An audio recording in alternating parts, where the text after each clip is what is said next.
It's wonderful to hear the voice of God, isn't it? I don't know how people who don't know God live life, because life is tough. Life throws you curveballs. There's all sorts of issues that happen. Even in a privileged life, as Lisa said, stuff happens. I'd like to use another word, but we're in church. And so it's good to hear the voice of God. It's good for the voice of God to carry you, to give you direction, to comfort you. That's a big thing. And so what I want to share really directly follows on from what you said, Lisa. This is my personal conviction. I can't say this with any great evidence, but I believe the book of Hebrews is hinged on one particular verse or cluster of verses. And whilst it's not my favorite chapter in Hebrews, I think this is the point of the whole of the thing. And I know that it's probably 2 years I've been meditating on this one verse. And it'll probably be another 8 years until I fully understand it. But Hebrews 10:35 says, "So do not throw away your confidence, for it will be richly rewarded. You need to persevere so that when you have done the will of God, not when you hear about it, not when you speak about it, when you've done the will of God, you will receive what was promised. For in just a little while, he who is coming will come and will not delay, but my righteous one will live by faith. And if he shrinks back, I will not be pleased with him. But we are not of those who shrink back and are destroyed, but of those who have believed and are saved." Sometimes, let me shrink back from the route I was going to take. Do not throw away your confidence. Last week, we talked about our confidence comes from... Who was here last week? Competence. Our confidence comes from competence. And we read from 2 Corinthians 3, which is all about competence. We are competent ministers of a new covenant. And Hebrews really is talking about... Oh, Sean, shut up. Just go to where you want to go. It's talking about being competent ministers in 2 Corinthians 3. So when you throw away the new covenant, you throw away your competency, which means you cannot be confident, and you have to shrink back. But this, whoever the writer of Hebrews is saying, don't throw away your confidence, come into the new covenant, and he talks about faith, the faith covenant in Hebrews 11. He's saying, leave the old thing that will make you shrink back and come into the competency which will give you confidence in the new covenant. And we camped there for a little while last week. So today I want to start off with a question. Remember, do not throw away your confidence. So we're looking where our confidence comes from. David becomes king in Israel. And he's desperate for the glory of God. All he wants is, he literally said, my flesh and my bones ache for your presence. That's what he was after. That's why it was said of him that he was after God's own heart. He was a man after his own heart. And I don't know if that means he was a copy of God's heart or whether he actually wanted God's heart, but he'll take both, I'm sure. And so when he wants the glory of God and he's desperate for the glory of God, he goes to carry the Ark of the Covenant, which we looked at on Sunday, and he messes up. He puts it on an ox cart, and the guy called Strong, like Terry, touches it, and God just strikes him down. Boom! Not you, Terry, but the biblical character. And David gets very angry and very afraid all at the same time. And so he has to go away, and as many preachers have said, he goes away, finds the biblical pattern, and comes back to put the ark on the priest's shoulders. So we're talking about confidence. So he gets confidence because he finds the right pattern. They take 6 steps, kill some animals. Take some 6 steps, kill some animals. And then he takes the ark back into God's biblical pattern, into the tent, right? In Shiloh. He takes the ark, using biblical pattern, to a new tent. A tent that was not prescribed by Moses. And you know what God does? God strikes him down and kills him. No. But hold on. We just saw God strike down Uzzah, strength. because David didn't follow the biblical pattern. And here, the next moment, we see David doing something on the surface of it worse than reaching out and touching the ark. He brings the ark into a whole new place. Let me ask you the question. Why didn't God kill him? He didn't obey the pattern. Anyone ever thought about that? Genuinely, I can't answer the question. I have an idea, but it's not written down in black and white. But there's no obvious answer as to why, for one thing, God kills, and for the other, he really blesses, and then says, yeah, Sean, get a fish in. So last week we talked about confidence. Today I want to talk about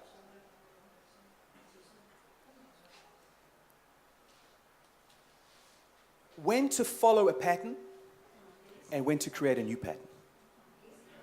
When I was praying about this meeting, God said to me, because last week was a new thing for me. We talked about breaking the mold, breaking the pattern, do something new. The definition of insanity is do the same thing and get a different result.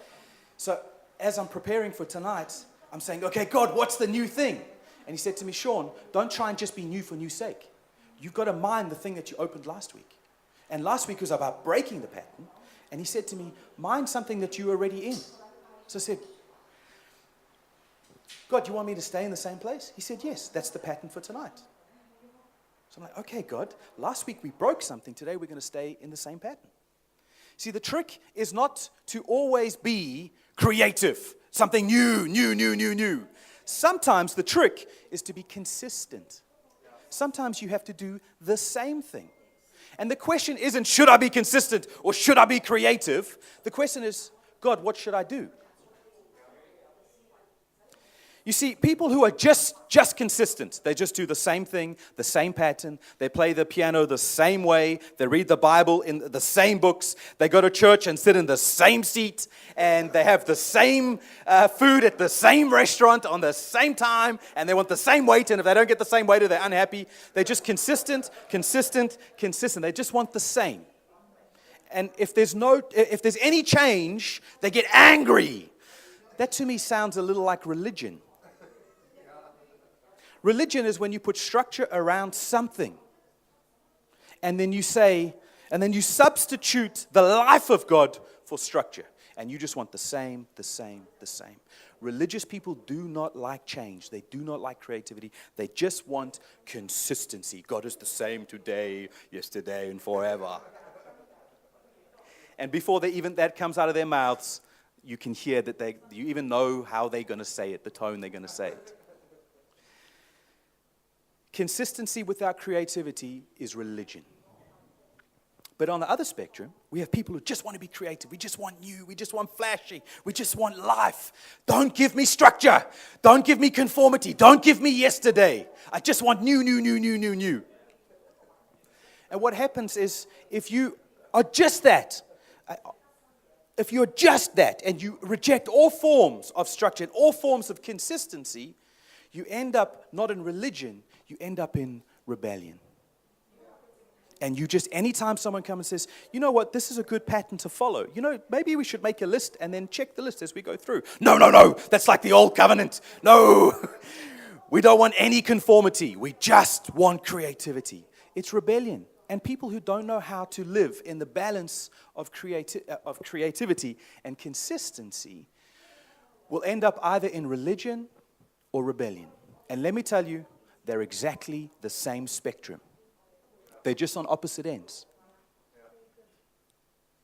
And so it's perplexing. And I think God designed certain stories in the Bible and certain questions that are meant to be unanswered by the text. Because he doesn't want you getting into a pattern that religiously just works through. He wants to keep you asking him, God, what's the plan now? No ox cart? Okay, shoulders. Oh, but not the old tent, the new tent. He wants to keep us engaged with him. That's why in Hebrews 10:35 it says, we're not of those, we're very confident. Don't throw away your confidence because we walk by faith. Yeah. And in 2 Corinthians 5:7, it says we do not walk by sight, we walk by faith. It's not that we don't walk with any perception. It's not that we're blind.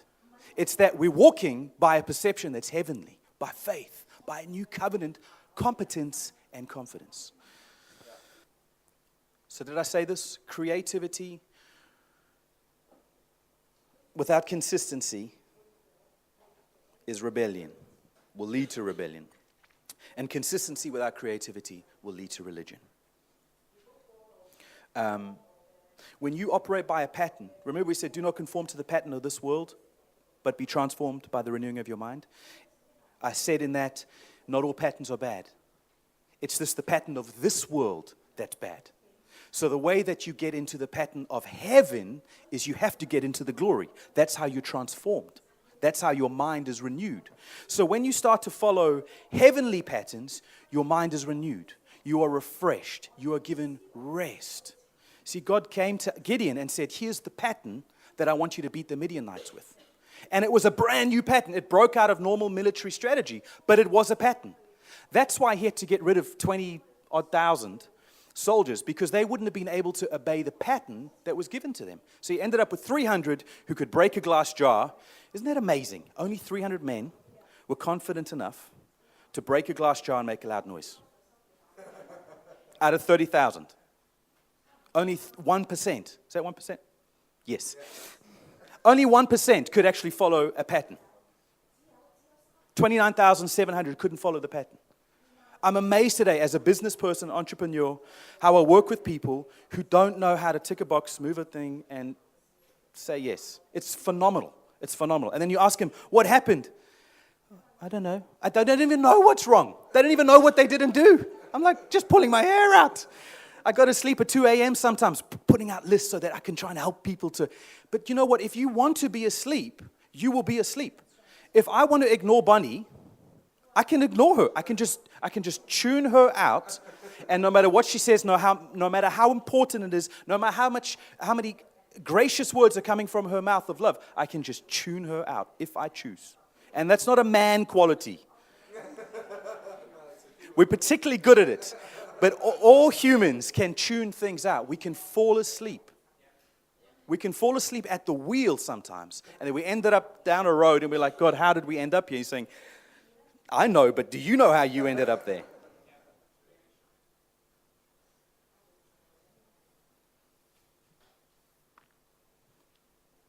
I've lost my pattern. See what happens. Can I be more efficient? See, what happens is when you don't live according to a heavenly pattern, you start to live according to an earthly pattern, because you're living by someone's pattern. You're breathing someone's air. You're a prisoner of oxygen. If you don't like that, don't have a hyperventilation attack, because there'll be oxygen that you're breathing. You are a prisoner of gravity. There's nothing you can do about that. And it costs a lot of money to overcome gravity. So if you don't have infinite money. So there's certain things that you just can't escape. You are living by a pattern, whether you like it or not. The question is, which pattern are you going to live by? And if you don't live by a heavenly pattern and by God's heavenly word, by his rhythms, when he says work hard, then you work hard. That you pay the price, that you sacrifice. And when he says take a rest, that you pay the price of not accomplishing what you think you can accomplish and rest. That's a hard lesson to learn.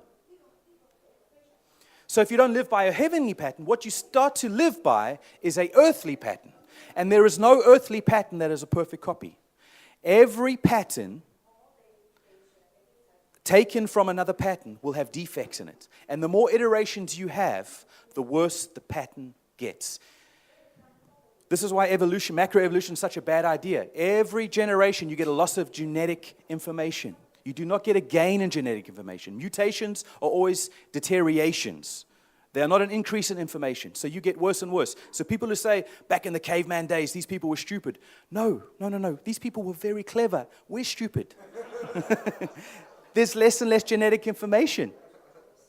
There's things that people did 5,000 years ago that today, with all our science and computers, we can't figure out how they built cement that lasted for thousands of years. Our cement deteriorates after 50 years. So there's a deterioration as you get copies of copies of copies. That's what religion is. And you look at some certain religions, including Protestants, we do certain things and we don't even know why we're doing them. It's just copies. No creativity, nothing dynamic, nothing moving, no voice of God, no prophetic.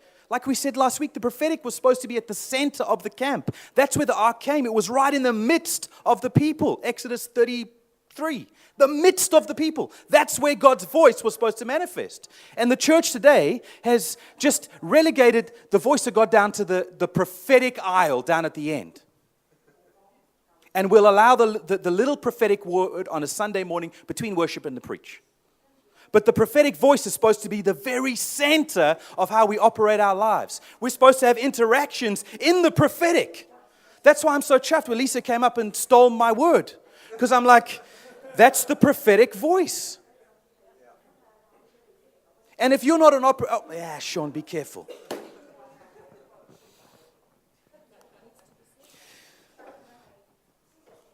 I sound like I'm whining.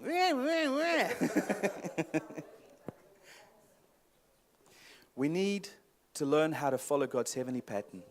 And there is a certain ratio of creativity and consistency we need to live in. Because it's a pattern.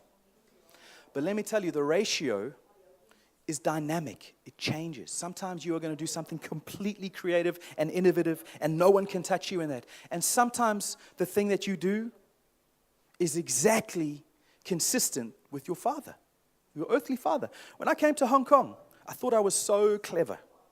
I still think I'm clever. So I sat down with this big businessman, first job I got, which was a miracle that I got the job within 4 days of arriving. It was one of those, a friend was quitting the job, and I happened just to be next. He wasn't even a friend, I didn't even know him. He was just an acquaintance. He said, I'm quitting the job. And then on the phone, this guy who owns the big company says, do you have anyone else who can fill your position? He said, Sean, do you want a job? And I was like, yes, please. Handed me the phone, and I got a job. That's how I got my first job in Hong Kong. And so I sat down with him at lunch. He immediately liked me, just favor all over my life and the decisions I'd made. Believe me, I didn't have a lot of favor in other places. And so he started offering me contracts. And he in the first meeting, he offered me a business. He said, we'll go 50-50 on a business. And I was like, God, thank you for opening the door. That night I had a dream. And I won't go through the details, but God spoke to me and said, that's not your pattern. You're not going to follow this pattern. That might be good for other people, but I've given you a pattern.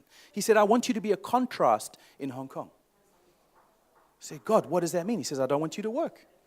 Now, I'm a workaholic. I like working. I don't feel comfortable not working. So God said, I've got a different pattern for you. So now, that's me being creative, because my consistency is to work hard. So the creative end of the spectrum, God's saying, I want you to rest. I want you to treat this as a honeymoon period. Just enjoy it. So for 6 months, I did nothing, except for on one occasion, I got a job because I was naughty. And on the way to the job, God said to me, Sean, what are you doing? I said, God, I need money. He said, I told you not to work. Okay, good. I honored my word. I completed the thing that I was supposed to do, and then I quit. And I said, I'm sorry, I can't do this anymore. So that was creative. Then I'm starting to run out of money, running out of credit card room on my balance. And I said, God, I'm going to need some money. And as I'm praying about, God, I need money, I see a dollar coin on the floor. This is the beautiful thing about walking with God.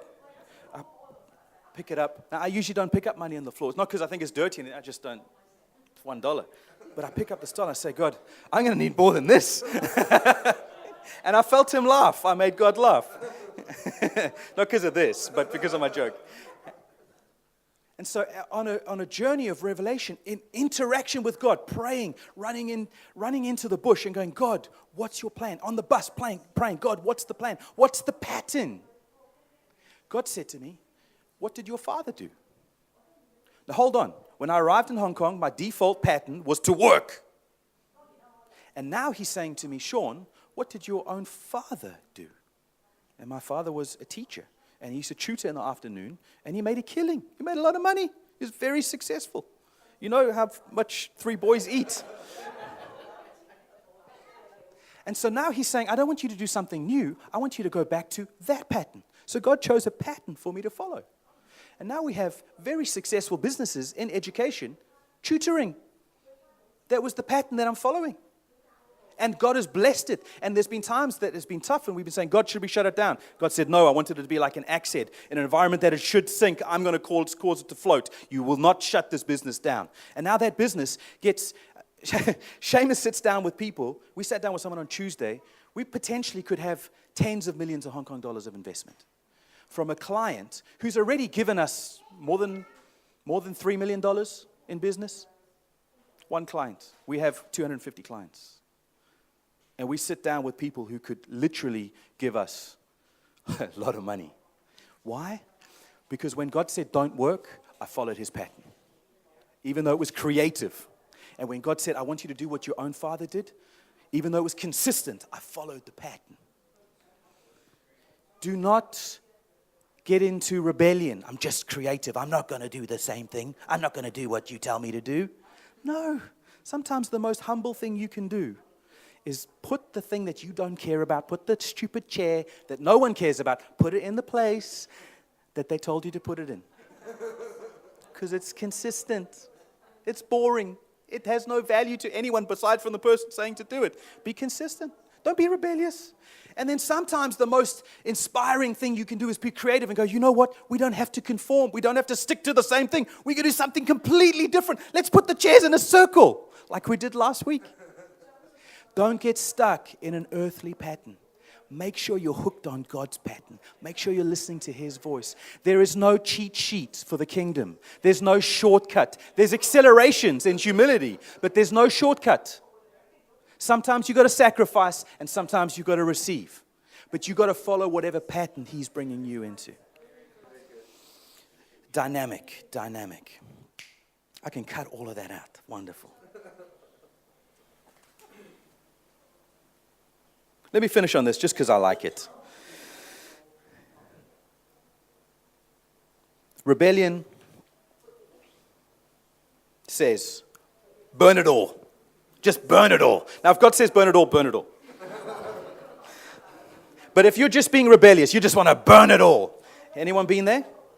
I've been on the verge of burning some things in real life. In fact, do you remember Ryan's story? He actually burned some things. Burn it all. Religion says, burn them all. Because how dare you touch my structure? How dare you touch my consistency? And if you don't conform to the pattern that I laid out, which is just me conforming to that pattern, which was just them conforming to that pattern, with no revelation, with no rest, with no revival, just pattern, earthly man pattern, that nullifies the word of God, then you've got to get rid of the life of God, which means you've got to get rid of people. So religion says, burn them all. Rebellion says, oh boy. We don't want structure. We just want life. And religion says we don't want life. We just want structure. Religion's very happy with structure. It's happy with big church buildings and other buildings that are religious. They're happy with those are the beautiful things about there. We go back to the 1500s about this building and that church building. But then you look at the very people in that building having the church service and you think, man, is Jesus dead? He's still hanging on the cross on the front of your hall. Rebellion says, question everything. Now, I like questions.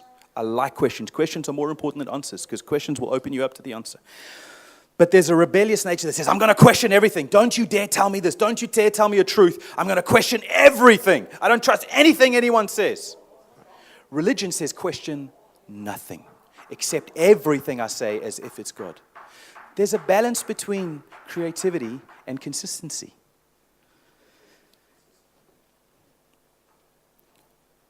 The trick is exactly what Lisa was saying. Do not be like those who shrink back. If you throw away your confidence, what you're doing is you're saying, God, I'm going to live by an earthly pattern, and I'm no longer going to live by faith. Because if you get rid of your competency in the new covenant, you can no longer be confident.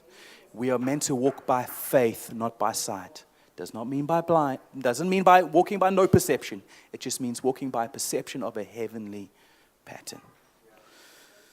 It's easy to talk about business because business is easy to measure. It's financial. It's the lowest form of stuff. But in business and in family and in church, there's some things that I've done that are crazy, absolutely crazy. Coming to Hong Kong with a suitcase, no money, in debt, is crazy. I said goodbye to my mom and dad at the airport. I said, I don't know if I'm going to see you again. And genuinely meant it. That's crazy. It's crazy that my family has ended up here. When you follow His kingdom and His righteousness, all these other things will be added to you. Mommy, daddy. Some people are so desperate to keep their family that they'll follow that pattern and lose a heavenly pattern. Sometimes the best thing you can do for your family is cut them off. If God says that, I'm not talking about rebellion. You have one problem and now you have a thromby and say, I'm not speaking to you again. Sean said I can be rebellious. No. That's not what I'm saying. I'm saying follow a heavenly pattern. If God prompts you to cut a relationship, cut the relationship because He said it. And if He says, I know it's tough, but stick in there, then stick in there. This is not a formula. It's faith. So what I'm saying is not cheap. It might be simple, but it's not cheap. We need to learn to walk in step with where He's going. And it might not be the fanciest words, and it might not be the fanciest preach, but it's the very thing that has sustained many people in this church to be here. This church is a walking, talking miracle. There's many reasons why we shouldn't be, as Rob says, we shouldn't be on the map. We shouldn't be wiped off the map. There's many reasons. There's better churches out there with better organization. There are.